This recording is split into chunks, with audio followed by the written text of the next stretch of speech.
Hi everybody, Alan Henderson, Director of Erskine. Welcome to How the Rich Invest in This Climate. It's 1 o'clock and we've got plenty of people coming in, and people will just keep coming in. So I'm going to kick off and we'll crack into it. We've got Simon Paris, our GM Investor Relations, and I'm going to interview about the finance environment at the moment. But hopefully everybody can hear us. So my marketing team will race in and tell me if that's not the case. But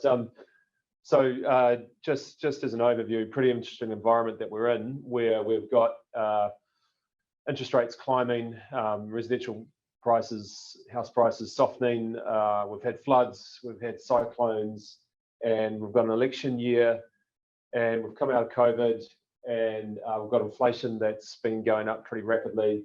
So there's a lot going on, and it's what we're going to try and endeavour to do today is to bring that in and harness all of those factors and speak about how we think that's going to impact prices and also investing decisions and what we see the wealthy do in this environment. And maybe not just the wealthy, because we've had a few questions come in talking about how the not so wealthy invest. So we'll be doing that as well. So let's crack into it.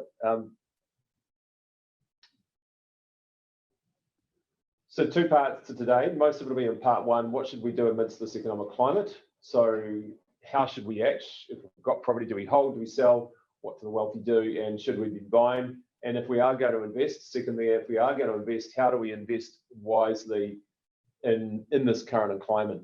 So let's crack into number one. So really the work that we do in number one and what we go through in number one underpins the decision making about whether to invest now and whether we think we should invest, and if so, what to invest in and how to invest. And so that's what number one is, and then we'll crack into number two. So first up, looking at this New Zealand stratified median house price since 92 up to 2007, and this is always a graph that we track to give us a top level view of what's going on. And in 02, I had an accounting practice, and we were watching prices climb. We had a lot of investors people that wanted to invest in residential property come and see me and saying, well, what's going to happen? Should we invest? I was always pro property investment back then. And we said, well, yeah, the property markets, of course, it's not going to go up forever, but it'll probably correct, but we don't think it'll be the 30% drop that many commentators were forecasting at the time. And so what did happen? Well, and before we look at that, again, that this looks quite dramatic relative to this price rise back here. But of course, this is dollar terms, it's not percentage terms. And if you do the calcs, this percentage gain is not that much greater than the percentage gain here. So it's really important when we're looking at dollar gains to think not in dollar gain terms, but percentage terms. And of course, what happened was the GFC hit and we saw prices come back. And if you remember back to the GFC, if you were in the workforce at the time, that was pretty dramatic. And people thought that the world was ending economically and things were going to change structurally forever, and that the sky was falling. And in New Zealand, prices came back about 10% on average and actually fared pretty well. We'll talk about why it fared pretty well later on in the presentation.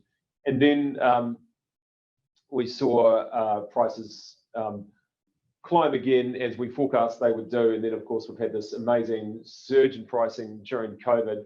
The RBN said, and by the way, let me say that I'm going to keep an eye on the questions. So if you've got questions, just type them in and we'll address those as we go. So don't be afraid to pop a question in. It's probably easy to do it while you remember it.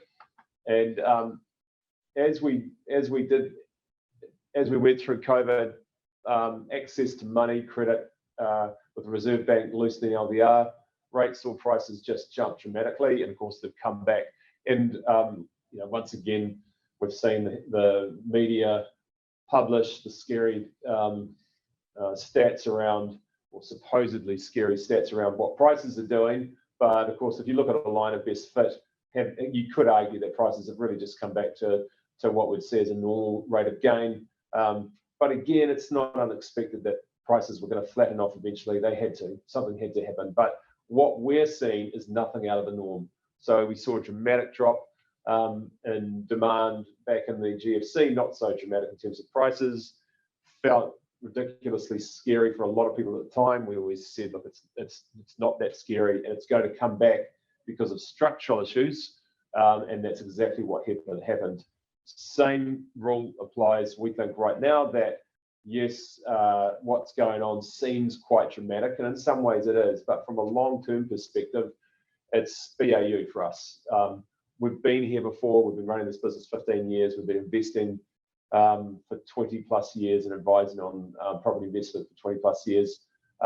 So this is BAU. It's just a different part of the cycle.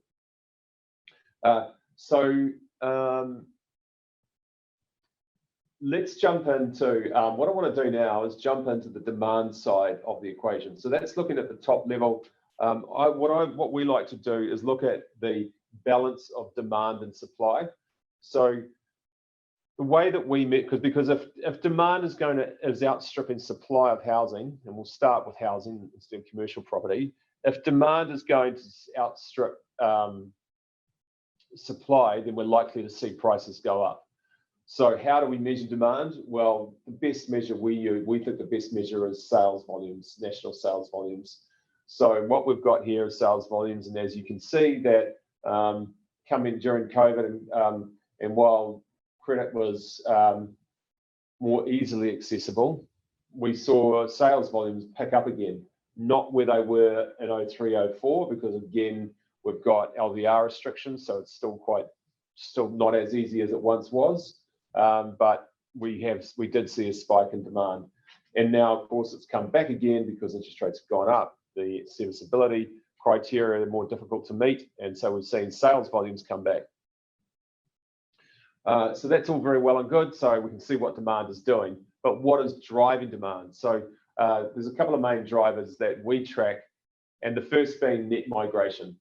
And if you look at this graph, you can see that there's a really close correlation between demand, i.e. sales volumes and net migration. So net migration is a massive driver of demand for housing. And of course, COVID, it dropped off, sales volumes eventually dropped off, and we're only just seeing them now starting to recover. That we've got now back into positive net migration. And our understanding is that there's usually a lag of about 3 months between visas being granted and people arriving in the country, especially with the holiday working visas. So it does take a while once people get their approval and the stamp in their passport to get out here. So we know that there's been a lot of visas approved, and that's been happening since June, July, but it's just taken a while to flow through and for people to arrive here. So we're back into people wanting to come and live here and live and work here, but it's going to take a while for the full effects of that to hit. And we've got no doubt that those rates will start to climb. And so just keep that in mind, that it is a big driver. And who can buy investment property? And just a quick recap, well, New Zealand, Aussie and Singapore citizens, New Zealand residents, partners of any of the above, those buying qualifying apartments or hotel units. So not all apartments qualify. And trust and companies too, if 25% or more owned, it's not invited from foreigner. I'm going to invite Simon Paris to come in and have a chat with us now.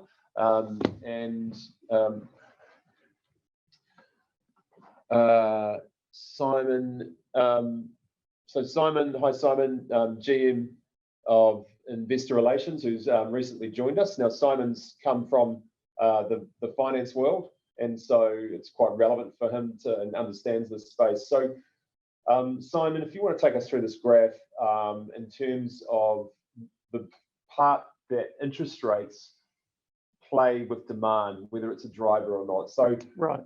Yeah, just give us your thoughts on interest rates as a driver of demand. Well, I think that when people are looking for a property, they don't really factor in what the interest rate is or what the interest rate is going to be. When people want to buy to get into their first home, it's always now rather than waiting for the market to correct itself. So when you look at this graph, I see it like there's an indirect correlation between the interest rates and the demand for property. Quite interestingly, if you look around that sort of mid-December to late December, the interest rates are at an all-time low, yet the sales volumes appear to be dropping off. Now, I would speculate that that is a direct correlation to the triple CFA coming into effect in December 21. Even though that had been coming for some time and the banks were really factoring in that in, when it actually came into effect, it actually reduced the amount of lending that people could borrow. And it actually had quite an effect because the Reserve Bank left it very open when they brought that in, and the banks didn't actually know how to react to it. And because the penalties for not following the triple CFA were quite harsh, and in conjunction with the responsible lending, they actually took a very hard line approach to it. So what it did is it actually affects the access to capital. Right. Yeah. Okay. And so serviceability criteria, you've been out there. The banks, it's just hard to get money out of the main banks at the moment. And then we've got the second tier, or not second tier, but non-bank money, the non-bank funders. Is that something that you've had experience with that? So, you know, and talk about the part they play in New Zealand versus banks. Are we going to see banks loosen up? What's happening to the banks lending at the moment? I mean, I can only imagine that the amount of home loans and investment loans that have been put down there is going to be greatly reduced. So what's going to happen? Yeah. So when that triple CFA came through, it meant that the banks had to qualify every single dollar that was in what the client says is in their application. And it got so ridiculous that, and this almost seems farcical, you would have to put in how many coffees you had each week. That's right. And if it wasn't in there, the bank would be going, well, you're not being accurate with your information, and we're going to have to reduce the amount that you can borrow. Lower amount of borrowing, they can't get into the house that they want. The LVR restrictions that came in and out when COVID hit, the LVR restrictions sort of went off, and then they came back on in around May of 21. That had an effect on investors because now they were looking for a 40% deposit for those investment properties. So that again had another flow-on effect to house sales. In regards to the non-bank has seen astronomical rise over the last 5 years. And that's because with the banks being so restrictive with their lending criteria, if you get 10 ticks and 1 cross, it's a no from me, sorry, says the bank. Right. So they will go to what we call a near prime. Near prime are non-banks, but they act like a bank with their products. So fixed, floating, etc. But what they do differently is they're far more pragmatic on the way that they look at it, and they don't have the same restrictions or criteria that the Reserve Bank sets for the banks. Right. So it allowed for more credit to flow through the market, and in many respects they were only 50 basis points to 1% more in cost. Right. But it got people into homes. Right. Okay. So that's actually more. That was my next question. How affordable is it? Because often I would have assumed that they'd be a lot higher in terms of cost. Yeah, well, look, if you look at the banks now, their interest rates are tracking around 6.5 to high 6s. Yeah. The non-banks in the near prime, I stress near prime because it's a very specific part of the market. And for example, that is Resimac, Bluestone, right, etc., that have very large balance sheets. So there's no shortage of money for right, consumers. Okay. They're tracking around 7.5%. So arguably, sometimes you pay more short-term pain, long-term gain. You get into the property you want, and then as your situation So why don't more people use them? So well, they are. They're starting to increase. Yeah, it really is. It's been growing Okay. year on year. Yeah. All right, that's good. So there are actually options out there. It's probably just that the masses haven't yet clocked onto it and think that's the main banks are the only option. So so for all of those that again, those that don't know Simon's our new GM of Investor Relations. So any conversations that you'd like to have about your next steps with investing, whether it be our funds or buyer agency or just simply planning. So we've got we're qualified to do financial investment planning here as well. So putting together property investment plans. So Simon, thanks for jumping into the room and helping us out. And yeah, again, Simon's details will be at the end of the presentation. Thanks, Simon. Right, thank you. So carrying on with inflation, we've seen now that inflation is probably tapped out. That's my view. I think Asia and Oil probably thinks he's done his job. They've done what they said they're going to do, which is even amidst the cyclone that hit the Hawke's Bay. I thought there was a chance that we had a little sweepstake in the office to decide how many basis points he'd lift the OCR by. I was wrong. I thought he might have possibly gone zero, but no, he still lifted it. I think he's got a clear plan and he's trying to execute that and completely take the heat out of the market. That's his job. Whether we agree with how he's doing it or not, or whether we agree with his rhetoric around trying to drive the country into a recession, I guess is a bit irrelevant. He is tasked with getting inflation back down, and he's going to do that. And so we've also seen some of the factors around that have been driven that have driven inflation up are starting to loosen. So we know there's more freight capacity. There's a lot more capacity that's come on offshore. It hasn't yet hit New Zealand in a big way. That's partly because of some of the problems with the port of the Auckland port and the Port of Tauranga. And some of the inflationary pressures offshore are starting to ease, which means we're starting to see less increase in imported goods. Building costs are still a factor. That's a problem. But the lack of labour issue that has also driven inflation. A lot of that was around the construction industry, and we suspect that's starting to ease because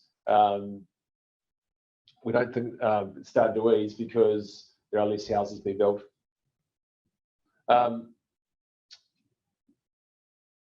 New dwellings consented. What I've just said, that we think less houses being built, supports that. We're starting to see it drop off. So it's coming away because we're hearing anecdotal reports of franchise builders like GJ Gardner. I'm not naming any specific franchises, but it's just the general feedback we're getting is that there are less sales. That pre-sales have fallen off a cliff. And why is that? Well, people can't get finance.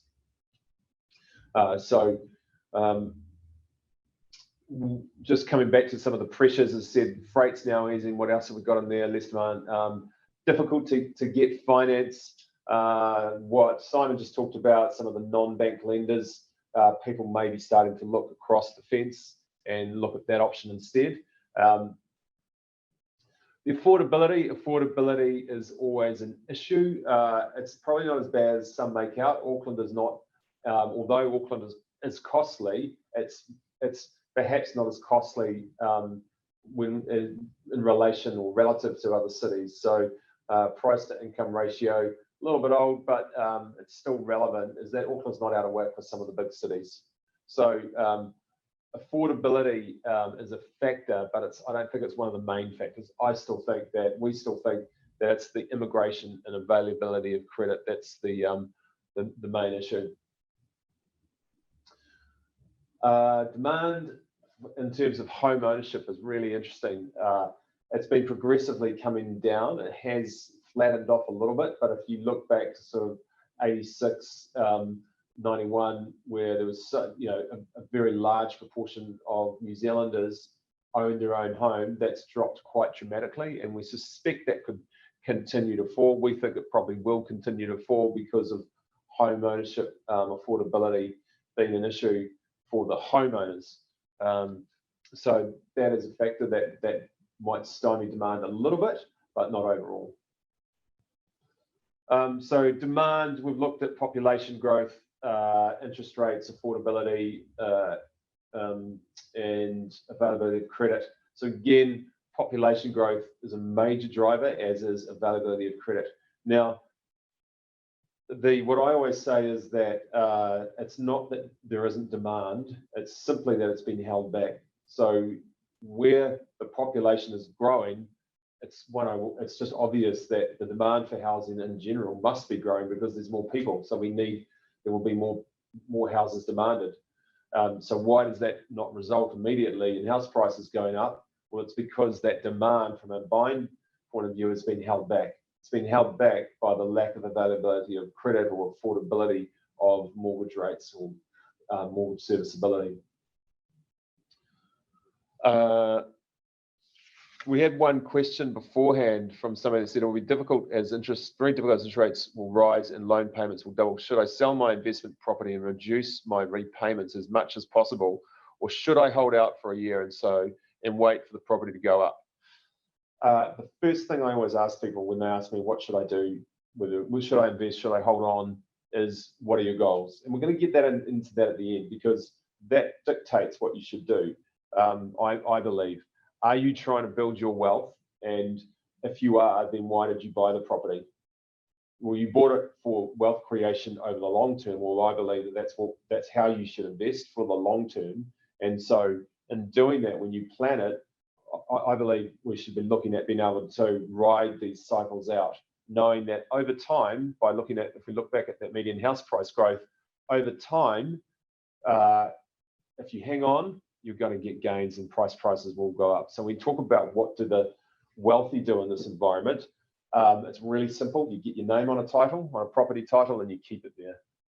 But keeping it there is really the hardest part. Buying property is actually, although it might seem hard, and it's a lot of labor, I guess, or commitment to get into it, it's actually what we observe is the hard part is being committed to hanging on through these periods, because then you come out the other side and prices come back and they get back to what you paid for it, or where you were pre the downturn, and then they just continue to go up again. That's been our experience. It's not just a theory, it's been our experience, and we've been through a couple of cycles while being invested. Moving across to the supply side. Does the research indicate an oversupply or possible glut of new housing? I'm going to answer that right now by looking at the supply side. This is the consents issuance up until December 2022. So you can see that consents were starting to lift quite markedly. And again, it's because we had better availability of credit, and then through COVID, it just went through the roof, but now that's coming back. And so you could be led to thinking that would have created an oversupply. In Ireland, leading up to the GFC, there was a massive oversupply. So what happened was the credit was so easy to get. Developers were out there building flat out, spec building a lot of homes, and then sticking them on the market and hoping they'll sell. When the GFC hit, they had a lot of stock that was built and empty, and because there was such an oversupply, prices dropped dramatically. New Zealand didn't have that going into the recession, into the GFC. And leading up until these interesting COVID times, we've always been able to post the data that says New Zealand has quite a significant shortfall of homes, whether it's different reports from 10 to 30,000 homes shortfall.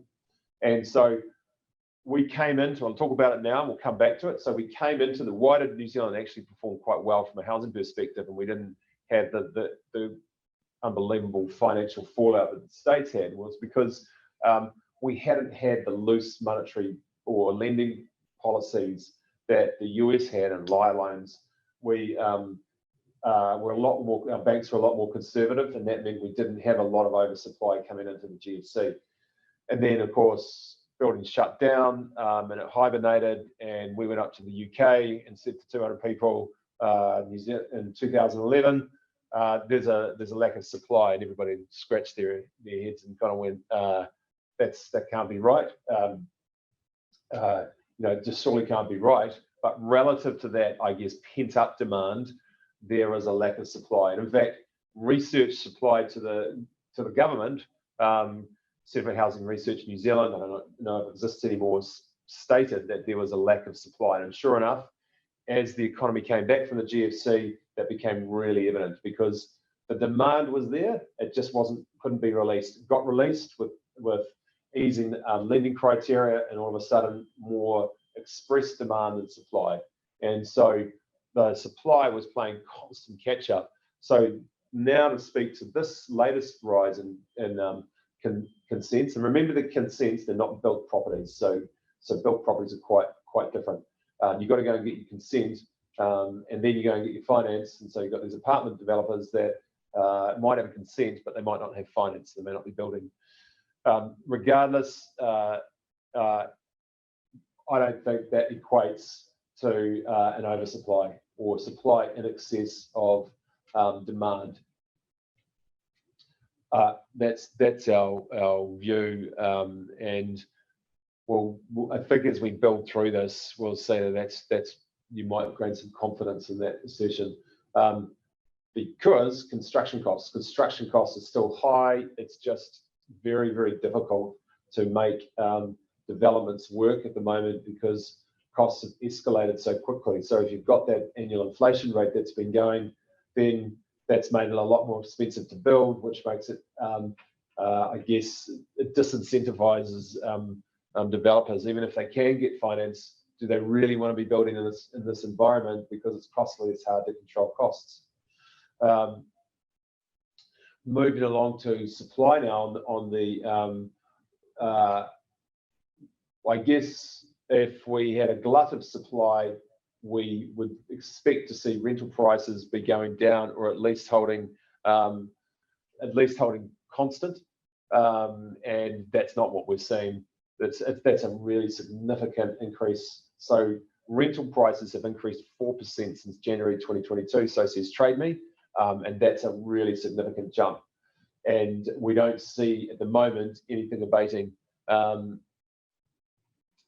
with that, because again, we manage hundreds and hundreds of residential property through Point Property Management, and there is a lot of demand, and that's not just Auckland, it's Auckland, Hamilton, Queenstown, and there is a lot of demand, and so we are able to increase prices for our landlords, albeit less frequently.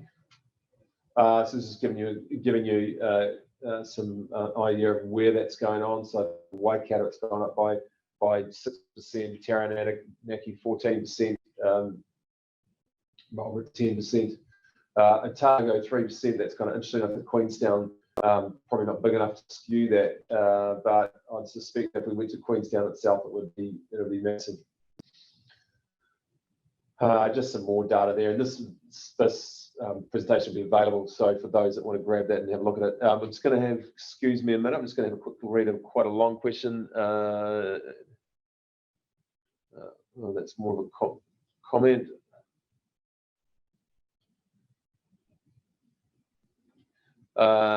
Somebody says, I've got a friend, international, saying that the cost of living in Auckland, New Zealand is making it much harder to attract people here. Could be stats. I guess the stats don't lie. We've got net migration picking up again. We've got friends, contacts that represent New Zealand offshore, for the people that want access to the wealthy visas, where you can just buy your way in by contributing to New Zealand economy in terms of investing capital. And there is no lack of demand from those people, where I guess cost of living, it's all relative to the amount of wealth you've got. So it's kind of all relative. So yeah, I mean, sum up is that rental prices are going. Wanted to jump into Auckland just for a minute on the supply side, because I think, if you look at net migration, a lot of that migration comes to Auckland. So Auckland is relevant for the whole country. And I always like to just remind people of this I guess, series of images that when I went up to London in 2011 to try and protect myself against the people that thought I was nuts, saying that we don't have enough supply and demand is going to outstrip supply. So this was a forecast back in 2011 I did. So white, there's no supply left, and brown, there's more, green, there's lots. And then we move through, we go to 2011 and versus 2021, and there's a whole lot less supply available. And then it's saying, but there could be some zoning changes. This is before the Auckland Super City and the new district plan that we've got come, and then through to 2026 and 2031, they were forecasting zero supply. And you know, you're talking about more than a decade ago when I had when my hair wasn't grey and hair wasn't grey. So you know, and people couldn't really visualize it. It was like, well, but there's a whole lot of quarter-acre sections in Auckland. Surely, you know, Auckland is the home of the backyard. You know, your family can go and play in the backyard. And so our message, and Lisa Phillips, the other director, was on TV3 discussing it back in 2011, saying, oh no, that's going to change. It's really hard to envisage that when you've grown up with, you know, a villa or you know, a bungalow, and that's what we knew. And then it's changed, and so the new norm is becoming terraced housing, if not apartments. And so the majority of new build these days is not standalone. Sure, there is standalone, but more and more it's becoming apartments and terraced houses. And so supply of land in Auckland is running out, and so the only option that you've got is to go up. But again, there are barriers for developers. It's not easy because of urban controls, affordability, and you know, the regulatory costs to council, etc. For a 560k home, you're paying the council and other bodies 76k. That's massive compared to other countries. How much, and the question here, how much has recent landlord compliance costs added to rental increases? Do you expect any changes in landlord compliance costs if there were a change of government? Yeah, that's a really, really interesting question. And I'm going to answer that in a minute, because you're basically, yes, your figures coming from Stats New Zealand, a lot of them are, yes, and we can provide you those sources. What action is the government taking? Well, we've always put the slide up to go, and it's just amazing how nothing really changes. The RMA, well, that's been tabled and they're trying to, but it's hard. It's hard to unstitch the RMA. Development contributions, reduce those. That's not happening. Kiwi Build, yeah, that was what was it? 100,000 homes. How many has the government actually managed to build? Redevelop Crown land, increase rates on undeveloped land. None of those have happened. So we keep putting those up, and that hasn't happened. So again, coming back to our balance of demand and supply, and what we're seeing is that the demand side is there because more people are coming into the country, but they can't necessarily express themselves, so to speak, because they may not be able to easily get finance. But where there's a will, there's a way. It could be Simon's solution of non-bank, or banks start to loosen the criteria. We'll talk to that. And then on the supply side, consents have stopped. So they haven't stopped, but it's slowing down, and the motivation, the ease for developers to even get finance is a lot more difficult. So then I wanted just to jump into summing up on residential. Okay, so let's look at it. Let's look at the supply of residential investment stock. So we've got on the supply side of the deterrents that we've got increased interest rates. We've got LVR restrictions that make it harder to buy. We've got lack of development finance that make it harder to build. We've got the cost of living / inflation challenge. So you might have been able to afford a rental property previously, but now the cost of living has gone up. That makes it harder to afford a rental property. Airbnb is back. Some locations like Queenstown, properties that had been available for long-term rent have been taken back off the market because they can get more return of tourists. The healthy homes issue. So We saw a lot of people in our portfolio decide to sell up because they'd had enough. They'd made enough equity and they just thought, you know what, this is just too hard. I've had to put in heat pumps and insulation, and it just looks like it's going to get harder. And not only that, the tribunal has become a lot more in favour of the tenant, and we're seeing cases that are quite mind-boggling in terms of what landlords are getting pinged with. Now, I'm not suggesting that a degree of change in the legislation around tenancy law wasn't necessary. I'm not commenting on all of that. I'm just really commenting on what has happened and the impact on supply. And of course, there's also these frequent price increases on rents. We've also got, if you step back from that, we've got the sit on hand, what I call the sit on hand syndrome. So you're going, have you got money? Do you want to invest? Yes, yes, yes. Are you going to invest? No, not at the moment. I'm just going to wait and see what happens. Let's just wait and see what happens. And some people will wait and see what happens until we're in the middle of another boom, and then say, oh, maybe it's the wrong time because the market's too hot now. So we've seen that a lot. We're also in an election year, so people get more nervous around that, and then we've got just the general business and consumer confidence. So what we've got is that the government has, this government has said, and understandably to a degree, have said that the tenant needs some attention. And so, okay, they've done what they've done, and and to be fair, compared to other countries around the world, especially Europe, the tenant probably wasn't that well looked after in some senses, in a legislative sense. I mean, I'm not saying I think most of the landlords we see really want to help their tenants out and look after them. And they're not the evil, they don't contain the evilness that perhaps some people think they do. But some of them have just had enough, and it's just too hard. And so they're not jumping into then we've got on the demand side, but demand is growing.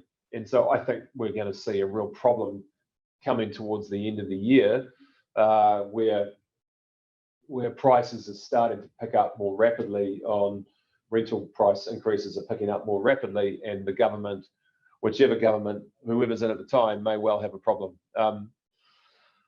Just going to read another question. The newspapers report that both new and older houses are taking a longer time to sell. So going into liquidation with more pain to come, and also that properties are selling below our view. Your comments, personal observations, please. Yep, we'll talk about what to do next. But in summary, you're going to get pockets of opportunity, and so now is the time to take advantage of them. So yeah, of course, and this is the time where the developer says, "Jeepers, I've sold 80% of my stock. My profits in the last 20%. Our price is going to keep going down, and they'll just fire sell them." So now's the time to be buying. Get a hold of those, because they're not going to last forever. So what we call these cyclical. So coming back to this graph, what we call them, these are cyclical issues. Excuse me, and they come and go. The non-deductibility of interest could well get repealed by the national government. That was one of the questions. I've heard rumours they will, but of course, are they just promises? Is that something that Luxon says they'll do? And if he gets in, that could easily change, as we all know. So, but these are cyclical issues. And I think what we tend to forget in these times is that, so those cyclical factors are a driver. But coming back to what we talked to, is that there is also some underlying structural issues. So what we talked about previously is the lack of housing supply, is that it sometimes gets forgotten that there's actually an underlying shortfall of housing supply. So we still haven't fixed the underlying lack of or mismatch between demand and supply. And again, we're seeing that because of rental prices starting to rise. Is that if we had plenty of supply for everybody, we wouldn't be seeing a 4% increase in a year. And I think that's going to keep going. So that needs to be fixed. And so when we see come out of this phase of debt being harder to get hold of, then I think we're going to see prices. That's what will drive prices back up again, because all of a sudden, there's a lack of supply. So the government could well be faced with a slow economy with and rental prices being out of control, increases being out of control. How do you fix that? How does the government fix that? Well, then they knock on the RBNZ's door and say, hey, let's loosen up. Money supply, you've done what you needed to. The economy's slowed down, and by the way, you know, we've got a growing percentage of our voter population screaming at us about rising house rental prices, and so the only way to fix it is to get more houses built. So I think the government has been a little bit short-sighted in terms of how heavy they've come down on landlords, because it's resulting in them, you know, they're actually starting to cut off their, you know, don't cut off your nose to spite your face, because they'll hurt the very people that have been trying to help, because now prices are going through the roof in terms of rental increases. So it's quite cyclical. It's a bit short-sighted. The other interesting thing about that is probably a little bit forgotten as well is that retirees or people that are retiring and need the pension is still based on the fact that you own your own home. So we've always had, if you look at what the government thinks you're going to need and KiwiSaver, they're still assuming that you've paid off your own home, even though that's decreasing. So most people know that they need to do that, and so you're going to see the continued aspiration or and people endeavouring to own their own home, and that adds to the demand as well. Yeah, so just touching on commercial, I talk a lot about residential because a lot of residential does drive what's going on in the rest of the property market, but not to say that commercial is not its own area, but we spend a lot of time in the commercial space as well, obviously with our property funds. And so what we see happening, and here's just some things to think about. Just before that, I've got a question here. With the aftermath of recent floods, cyclones impact on house prices and rents, your comment please on the recent floods and impact on housing, both owner-occupier and the rental market. So two different people asking similar question. Yeah, so I think that some of it could be localized. So you've got Hawke's Bay, they already had a lack of housing supply, especially for the workers during the harvest season. That's going to be interesting because obviously there's going to be a lot less trees to pick apples from, and that's going to be a bit of a wait and see. So it may be that there may be reduced demand for workers, and so there could be an offset, but I'm sure that that's going to take a while to flush out. More widely in Auckland, I think, interestingly, I don't think we've seen houses, you know, big swathes of houses being cut out of the market completely.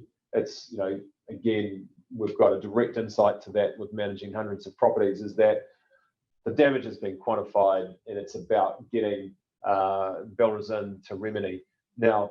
But, you know, we've only got a limited supply of builders, and that's really available work. So it's easy money, it's insurance money. They pay out, they don't have to chase the bill. So why wouldn't you chase that in times like these? And does that take away from builders who would otherwise be pursuing new home builds? That'll be interesting to see. So I don't think it's going to impact rental prices so much immediately. It could be just a flow-on effect. Yeah.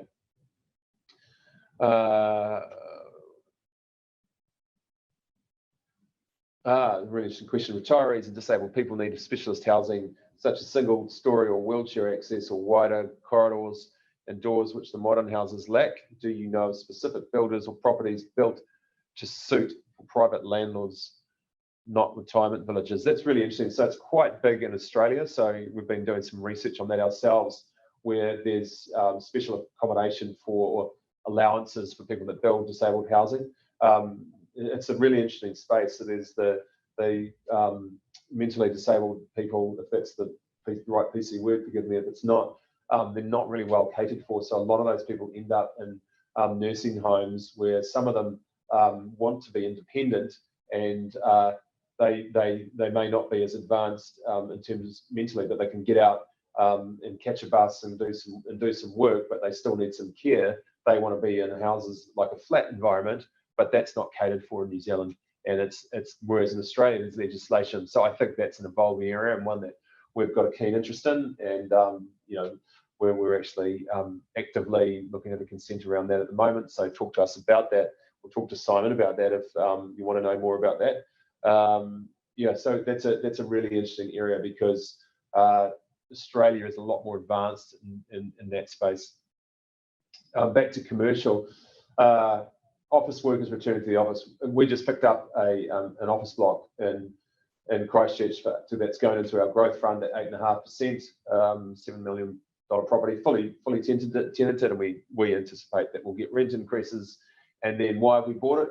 Because we believe, based on our research, that as we come out of this with a lack of new offices being built in Christchurch, that we'll see an increase in demand for office blocks, and then people can borrow money again. We'll see the cap rate fall and get back to sort of the sub 6% that we were seeing before this phase that we're in.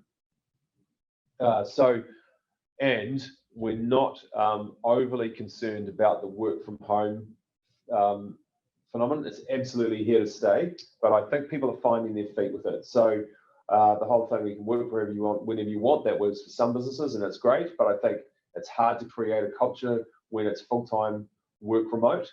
And I think people actually want to be working as a team. And if you're waking up every day and just by yourself and you're staring at a screen, people have had a taste of that with COVID, and it's great to have some flexibility, but I'm not sure that it's going to be a complete everybody, that it's the disappearance of the great disappearance of the office. I don't believe that.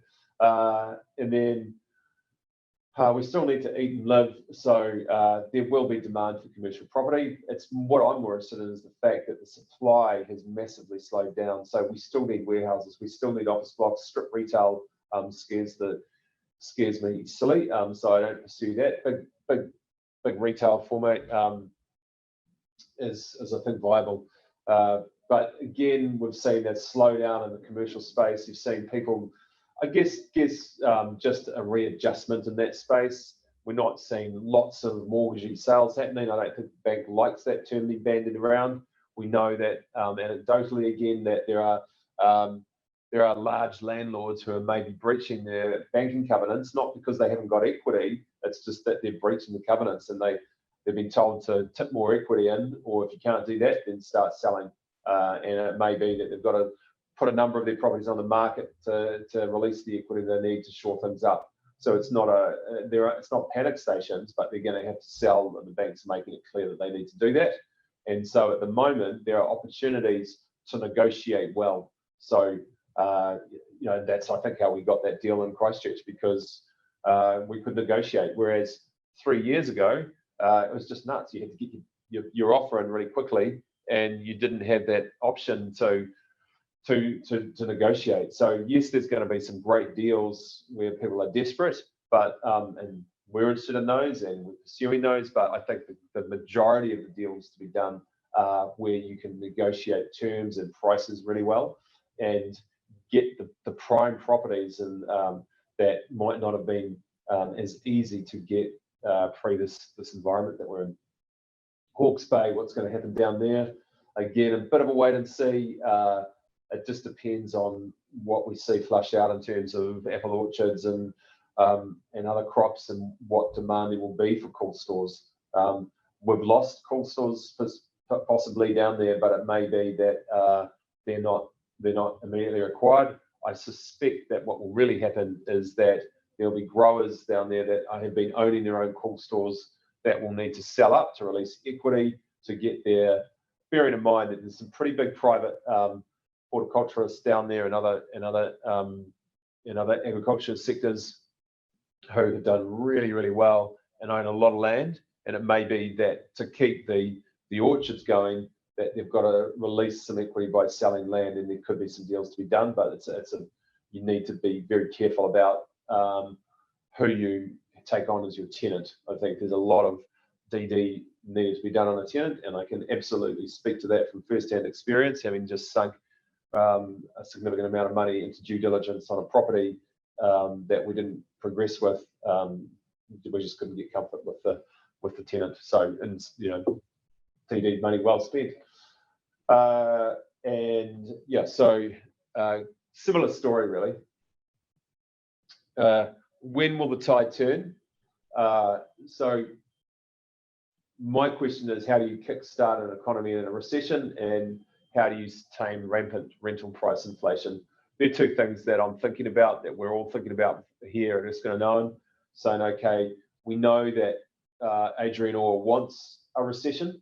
Whether or not actually we hit a recession in technical terms is we'll wait and see. I think he's probably done enough. I don't think he's going to announce any more future OCR increases. We'll wait and see. We're expecting, obviously, we know what's coming, but after that, I don't know that there'll be anything else.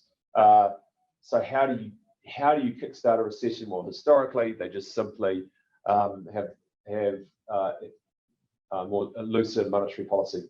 So whether that's loosening LVR or printing more money, and then again coming back to that rental price inflation, how do we address the potential noise? How's the government address the noise of rental prices going through the roof?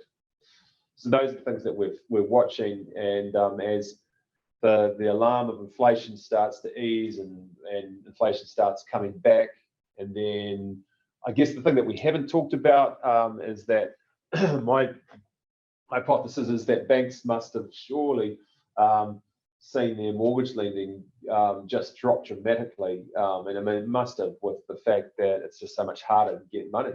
And why I suspect that's the case is that we've seen some rates come out, like the BNZ's offering 4.99% fixed for 1 year. That's a bit of an aberration. What's driving that? They've released it mainly through brokers. And is it that they're just quietly going, hey, we've got to, CEOs of these companies are going, hey, we've got to kickstart this again. We've got to do something to attract people and make it easier. And is that what's driving it? I suspect it could be. So this year, I'm expecting that nothing's going to happen dramatically in terms of, we're not going to see the tide turn this year, but it's the start of it. What we're seeing is the start of it. Right. So just before we get into how to invest wisely in this climate, just some other questions that we got. When do you anticipate the lenders would loosen up the lending? I think we've addressed that. We've seen a little bit of it. Simon Paris, we've been discussing that he tends to think that we're going to be, there could be some mortgage wars that might start up as they're trying to compete for market share. What are your thoughts for current and further investment? Yeah, we'll talk about that, but just get on with it, do it, and I'll tell you how. When will investors come back into the market? Well, I think that's kind of, we've talked about that in terms of they've got to be able to buy. It's not that they don't want to buy, it's that they've got to be able to buy. And I think we'll see that as the able is the finance. It's when finance loosens up. How likely is it the National will completely remove Bright Line if they get into government, if they get elected next year? I don't know. Look, they've made noises about it. They've probably made some promises. I don't pay too much attention because I just wait and see what happens. They may have to. They may have to do it. So coming back to the thing, how do you tame? How do you get people to start buying again? Well, this government has turned a lot of private investors off investing, and it's a really critical question for the market. It's become, the compliance cost is huge, and the compliance effort. I mean, it's been a massive job for our team to get hundreds and hundreds of properties compliant with healthy homes, and we've had some really weary, some tired landlords and grumpy landlords that we've had to work with, and it's hard. And is it that they've just turned people off? Is it that they've actually got to try and stimulate the companies like us to go and professionally or commercially build blocks of apartments for investors? Because now you need scale. You need economies of scale to be able to handle all the healthy homes issues. So, okay, well, let's just go and build a brand new block that will be compliant, and then we've got that economies of scale to run it, and then investors invest through a residential syndication fund. And love to hear from you if you've got any, what you think about the idea of a residential investment or residential property fund, simply for capital growth. Because in New Zealand you can't really generate yields from resi for retirement income, in my opinion. How do the not so rich invest? Which is a really interesting question. And I think we'll talk about it more again in the next section, but I think the not so rich invest by investing like the rich invest and the wealthy investors invest. It's really no different. It's about doing what wealthy property investors do and successful property investors do. And so there isn't really any magic or secret sauce. And I've talked about one of the factors, which is get your name on a title and keep it there. And it's been my absolute personal experience of investing. And to keep it there for as long as you can. That's where a lot of your gains come from, but we'll talk about that in the next section. So let's do that. Oh, actually, let me just do commercial property has grown in demand. What are the key areas and what are the current yields been obtained, in particular with rising interest rates? So commercial property is depends on what time frame you're talking about. Right at the moment, I'd say demand for commercial property has been held back for a lot of people. It's becoming, in some patches, in some areas, yields have improved in the sense of they've gone from being, say, 5% to 6% or maybe more, but you've got to be Johnny on the spot. You've got to be looking, you've got to have relationships with agents. A lot of commercial property transactions happen off market, i.e. they're not advertised through realestate.co.nz. They just get, put in front of you. So we have our asset management team networks with all the agents around the country, all the commercial agents. It's their job to know the agents, and they know that we buy, so they talk to us about what's coming up. So that's how a lot of property deals are done in the commercial space. And so there is demand, but I wouldn't say right now it's growing. It's a good time to be buying commercial because it was getting crazy. Where do you buy? Oh, I'd love to be owning big swathes of commercial land in Queenstown, but that's crazy. It's a little microclimate, and I think commercial Queenstown investors have forgotten that there's what's going on with the rest of the country, because it's still, cap rates down there are still sitting around 4%. Why? Because there's a massive lack of supply down there, and it's hard to build anymore. And then big chunks of land around the airport are owned by one or two families. So, but then you go to Hawke's Bay, it'll regenerate, but you've got to come back to your goals. Like if you're in it for the short term, I don't think you want to be there for the short term in Hawke's Bay. You need to be thinking long term. How do I invest wisely in this environment? So what do people do? They become very, very clear in their goals. So I'm an authorized financial advisor, whatever the new term is under the new regime. But so I've spent 20 years now sitting with individuals and couples doing property investment plans, and we still do that. And I love it. I'm passionate about that because it's about helping people see what they can achieve and then taking them on that journey. But it's got to start with being really, really clear about where you're going. What is your goal? Because that dictates everything else. And they say, right, I'm in for capital growth and I've got a 10-year plan minimum. And once you've made that decision, then everything else becomes easy to decide on. Okay, am I going to buy this crappy box in Mookuk and Malkau or some weird place in New Zealand, or it's really cheap and it's got a great yield? Okay, does it achieve your goal of building wealth over 10 years? What builds wealth? Capital growth builds wealth.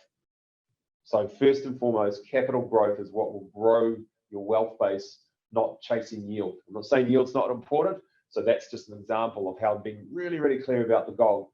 And that's what we see, that our clients that have been successful have gone, that's what we're chasing. We're going to chase that and we're going to remain committed to it. And then research. Look at a deal. Look at 10, not just a deal, 100 deals. So we look at lots and lots of deals to get the property that fits the brief. So you know where you're going. So that means you've got a tight buying brief. Your brief shouldn't be everything, because then you've got this FOMO, your fear of missing out on something else. You've got to be committed to a buying brief, and then you chase that and you research the heck out of it. So, and I speak from experience. I can tell you lots of streets. I can drive myself through Mangere and Clendon and Manurewa because I spent years driving those streets, searching for properties to do deals on. So we started this business, or before this business, I was trading property for a while in South Auckland, did okay, but wanted to do this instead. But we would be driving the streets, agent ring us, we'll just go and look at it, make an offer, go to the next street. And so, you can jump me anywhere in Mangere and I can find my way to, because, and what I'm trying to demonstrate is it's about getting to know a market. You've got to walk the property, understand it really, really well, know what you're going to pay for it, know what the values are. The only way to know the value of a property, you've got to see it first to know what you think it's worth, and then it's comparable sales. It doesn't matter whether it's commercial or residential, the same thing. And then act with patience, which sounds like an oxymoron, right? What do you mean act with patience? Act means we get on with it with patience. I'm saying people telling me I'm not very patient, and that I need to stop interrupting, that I need to slow down, and that I need to just listen and wait. I think that's true with property. It's very easy. The reason that we have rules and parameters within our business is that the other director, Lisa Phillips, is the ice queen when it comes to transactions, and we do not act until we've done proper due diligence. And so when we get a deal on the contract, I have nothing to do with it. It's not have nothing to do with the DD. It's that the DD is done really, really, really, really thoroughly, and Lisa leads that, and she's the one that has ultimate sign off on it. And so what that does is that you've got to be patient with working through the process. You've got to act, but you've got to be patient with the process.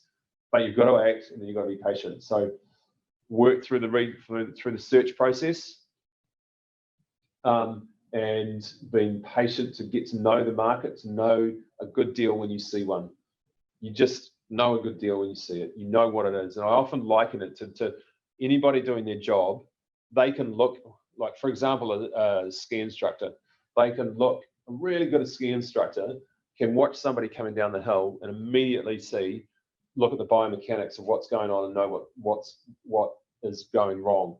Why can they do that? Because they spent hours and hours and hours analyzing skiers, and part of their trainers, they do video training on that as well, to demonstrate to their teacher that they can do it. In your profession, I couldn't do your job because you know it inside out, and when you see something, you know exactly what's going on. Whether it's a doctor who looks at a knee and says, I know exactly what's going on. It's the same thing with property. You see a property and go, okay, that's what I've looked at so many, I know what I'm seeing here, and that is a good deal. And then you do your due diligence, and you do it thoroughly. You don't cut corners. You get the valuation, you get the building inspection, you get the property file. All of that is probably a given, and I'm probably telling most of you how to suck eggs. But then the biggest mistake that we see people make is that they analyze, and then go, oh, actually, I think I'll just wait because I'm not sure about what's going to happen with this market. I think I'll just wait because it's dropping, and I'm not sure where the bottom's going to be. So I think I'd rather just buy when the market's bottomed out. So I'll just wait. And then the market takes off and they go, oh gosh, market's picked up and it's a bit hot now. I think I'll wait till the market tops out so that the heat's come out of it, because it can't go up forever. It's like, well, when are you going to invest? So two trains are leaving, you decide which one to go on. They both leave. Well, then you're not getting on the train. And there comes a point where you have to make a decision. So what do the wealthy do? They buy. They're always ready to buy when they see a property they like, and a good quality property. And they will absolutely buy. What's in Core Logic has just come out with some data that says that 1 in 5 properties are being bought by people with multiple properties. I'll say that again. Core Logic has said that 1 in 5 properties are being bought by people with multiple properties already. So 20% of buyers are habitual landlords. We've got a client, we look after a bunch of his residential. He's 70 odd, and he's got 20 mil debt free of property, and he built it up all with residential, and he just kept buying. He made mistakes, but he kept buying, and he kept hanging on. He bought and he hung on. So the trap is often to think that you know, you've got to wait. It's all you make your money when you buy. Does that mean that you make your money by buying below value? If that's how you think, I think it's dangerous, because you could end up not buying. By all means, if you see a great deal, you jump on it, you take advantage of it, absolutely. But it's more important to stick to the plan of investing, to the plan, which is accumulation of property. We bought 2 properties personally in 2007, early 2007, 2 resi properties. One was both about 330, and then the market hit, and they went backwards. Or maybe we bought one for 370, and then that 371 in Otahu went backwards to being worth 330. And now 30k seems like nothing, right? But back then that percentage drop was 10%, and that's not nice. But we hung on to it. And what are you paying for a 3-beddy on a full site in Otahu now? You can do the maths. So it's about accumulation, and it's about working hard to be buy ready and accumulating. So coming back to the example of that client of ours who just accumulated over time, he was a lecturer and wasn't on big income. So coming back to that question of how do the less wealthy invest in, and it's got another question, let me just read it. This one.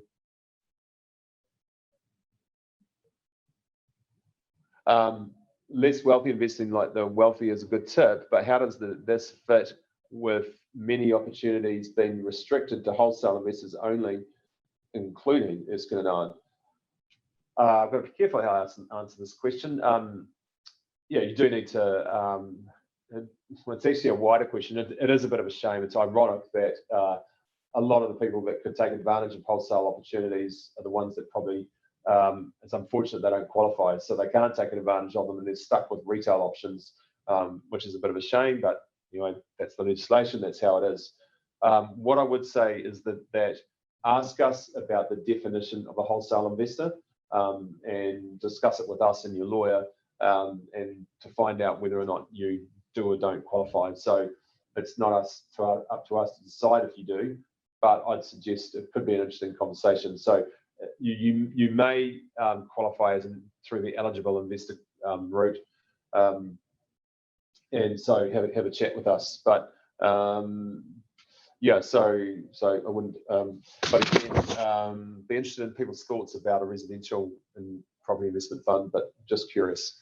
Yeah, so oops. Yeah, so coming back to what's the wealthy do in this environment? The wealthy are always looking to be buy ready. Our experience is that wealthy people and successful property investors are always working hard to be buy ready, and they're not complacent. So they have a plan, and they're aspirational, and they're looking to make that next property purchase, and they don't let their jobs or their businesses overwhelm them to the extent that they haven't got time to pay attention to that. The really smart people use us at Erskine and Owen to buy, because we do all the work for them. And I joke to a degree, but we have helped lots of people invest because we are experts. And when I say we, it's mainly our team who have been doing this for years and years. And we do have people that have been with us for years that are really expert at it, and not just at finding the deals, but taking the care to do the due diligence. And so we for people that are time poor, we do a lot of the hard work and do a lot of the footwork, so to speak. But it's about finding that way, and I think sometimes you've got to look a little bit laterally, and maybe a normal bank isn't the way to go. And you chat to Simon and go, look, tell me more about these near prime institutions. Maybe that's an option, because sometimes you've got to look at the cost of it and go, if you can afford it, find a way to afford it. Then isn't the capital growth that you have faith will occur. There are no guarantees. I'm not guaranteeing that prices will go up, but that's like any investment. If you believe that that's going to happen, then you weigh up the risk of it and make a decision on that basis. Perhaps you've got to go into a JV with other people, and that's, of course, that's less ideal than investing yourself in some respects, because it's simpler to invest yourself. But if it gets you to your goal, why wouldn't you consider that? And if you've got a great shareholders agreement, really tight shareholders agreement, and it's run professionally, and we've been involved in those kind of JVs, and they work.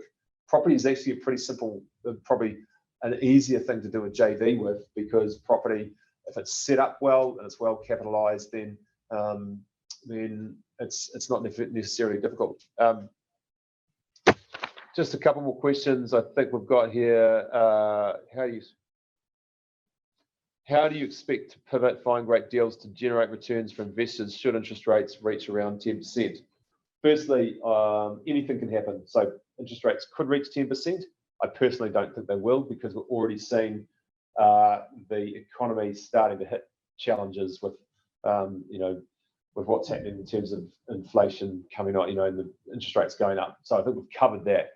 However, how you expect to find great deals to generate returns for investors should, well, we've got the growth fund, so it's not an income-focused fund, but our growth fund is targeting returns, some healthy returns, what we think healthy. I won't say what they are on screen, but talk to us. They are, based on our track record. I think what we're targeting is not unrealistic. So we've had for example, we invested, we bought a property for $5 million, Queenstown, 5-hectare block of land, and that's been valued in 2018. That's been valued at just under 20 million.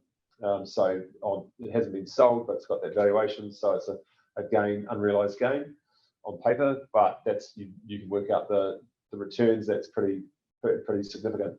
Now, I'm not saying that we're going to repeat that on every occasion, but that's the kind of thing we're targeting in the growth fund.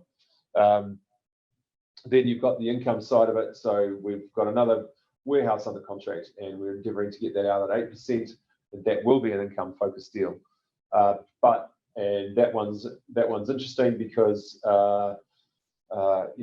again, the landlord had to sell. We'll get, it's a nice plain vanilla warehouse. We will get bank debt on that, and it'll work. And we bought that at over 7% yield. So there are deals to be done, but you've got to work hard, and you've got to get stuck in, and you've got to be prepared to make a lot of offers. It's like a lot of things in life. You just got to get in and do the hard work. Last question we've got is, are real estate trust funds a good investment, offering relatively high payouts of around 8% per annum, risk downside? Are real estate trust funds a good investment? Absolutely, in my humble opinion, because we offer them. Big disclosure that we have product offerings in that space. So we've got offerings.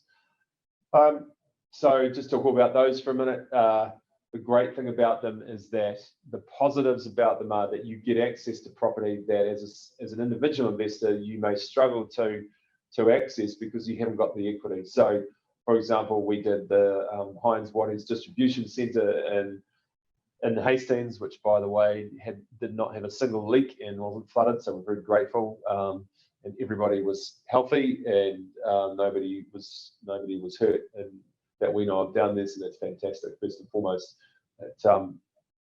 But that was launched. It has been returning 8%, and again, that was bought for 30 million. So not many people have a spare 30 million to go and to buy that and then to manage it. And so by grouping people together, we've got access to that property and we manage it. So we do everything. We look after roof repairs, we look after tenant queries, we look after renegotiations, look after the bank funding and interest rate renewals, etc. So we do all of that work. So it is quite a hands-off investment in property. Then, of course, you're getting that return, and it's leveraged because it's leveraged as well. So that's actually gone up significantly in value. So bought it for 29 million, I think, and a few years back, it's now worth high 30s. So not only, unlike, and again, I'm not criticizing other forms of investment. They're just different. If you invest in a deposit in a bank or even a non-bank deposit account, you're getting that return, but you're not necessarily growing your money. Well, you're probably not growing your money, so you've got to take inflation off that. So, but of course, when you're investing in a property, you're getting the potential capital growth of that, any capital growth you've got.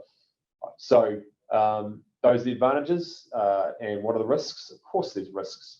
You've always got to look at the risks, and we always publish our risks very clearly in our investment memorandums, and we encourage people to read them and want to know that they've understood the risks. So, of course, there's the risk that we lose the tenant. At the end of the lease period, Watties could say no thanks, no more. And that's our job. Of course, we work on the mitigation of that. There's a risk that the rent could go down. There's a risk that the price of the property value could go down. There's they have what they call liquidity risk, that you struggle to sell your share when you come to sell it. That's often something that in financial advisors that are very, very pro the share market love to talk about. Oh, but be careful of the liquidity. Can you sell it? Can you sell it? Our experience, our first-hand experience, is that as long as the asset's still performing, it's really straightforward to sell it. That's our personal experience. I'm not guaranteeing that that you'll be able to sell it quickly. I'm not guaranteeing it. If the property value goes down and you want to sell for what your investment for what you paid for it, you might struggle. But our experience is that where the property's performing, it's not a problem. Yeah, so that I'm not seeing any more questions on the online here, and we've come to the end of these questions. So let's round it up. I'm just going to check my notes of making sure that I've talked about everything else that I noted down. Talked about home ownership, markets for private. Yeah, we've talked about. I think we've covered off everything. So in terms of focusing on how do the wealthy invest and how do the not so wealthy invest, the wealthy invest by getting into the market and holding, and in this environment, being bold enough to keep buying. And how do you develop that confidence? It's by understanding these principles. So get into residential property, get into commercial property now, because the opportunities that we see now, I don't think are going to be there in 18 months, is my personal opinion. So full sections in Mount Wellington with a 3-bedroom home in the apartment zone have been selling for $2 million. You can probably pick up some stats. Oh, hello, something sold the other day for $1 million. Why? Because the developers have gone at the moment because they can't get funding for them. So why are they going to pay $2 million when they can sit on that when they can't get funding? So the people that have to sell with what homeowners are prepared to pay $1 million. But that market's going to come back, and those deals at $1 million won't last, in our opinion. So get onto them now. But probably the thing that causes me the most stress is when I know there's deals out there to be done and I can't buy them. And that's probably my impatient nature coming back and going, I just want to buy more property, because I am 1,000% convinced that this market in a couple of years is going to take off. Back in 2011, I was probably not as aggressive in making that statement, because you're getting out and talking to 200 people. But now I am personally really, really confident, and I want to invest because I look at the data and I go, hang on a minute, we've got a problem coming. We've got a big problem coming in terms of the fact that supply is shrinking or not growing, but demand is growing. It's that simple, and something will have to give eventually. Just as property prices can't go up forever because it just gets out of whack, that it changes, and sure enough, it's changed. Prices will not keep going down forever, and prices, we believe, will absolutely restart going up again in the future. And before you know it, $10 million house sales in Auckland will just become quite normal, and it won't seem like a ridiculously big number. I remember, to conclude, before we started this business, when we had an accounting practice, and somebody in the office said, wow, it's like just about every sale in Remuera now is $1 million. It's like everything in Remuera is $1 million. So yep, I'm older now, but that's over 20 years ago. But 20 years ago, it was weird to think that everything in Remuera was now going to be $1 million. But it seems like yesterday. But now it's everything in New Zealand just about is $1 million. $1 million is nothing, and so that will continue to happen. So my overall conclusion is how the rich get wealthy. They buy and they hold on to it. So talk to us if you're wanting to buy. Get on the phone to Simon. So there's his details. He loves to talk to people, as you can probably pick up. Nice guy. Would love to have a coffee with you. So we can do a financial plan for you. At the moment, that's me. If you want to do a financial plan and sort things out, Simon can arrange that. Simon's a couple of weeks off having his financial advisory ticket. We can help you buy a residential property. We can talk about some of the funds that we've got. We can help manage your properties. We can help organise a mortgage for you. So we've got an in-house mortgage broker as well. And so what you're picking up is that we can help you do it all. We can look after all of your property investment needs, and it's a turnkey solution. And that's what we're passionate about. Passionate about taking you from either very little equity, and I want to be clear that we love seeing people grow their equity and achieve their financial goals. So if you're starting out and you're you've got 50K, you're trying to figure out how to make that work and grow that, we'd love to hear from you, through to being a sophisticated investor and you've got a big portfolio and you're tired and you just want somebody to sort of look after it for you. Somewhere in the middle, you're looking to grow your equity. Yeah, so thank you, everybody. This will be available, this will be available to look at afterwards, and we'll provide it as well. You can grab the presentation.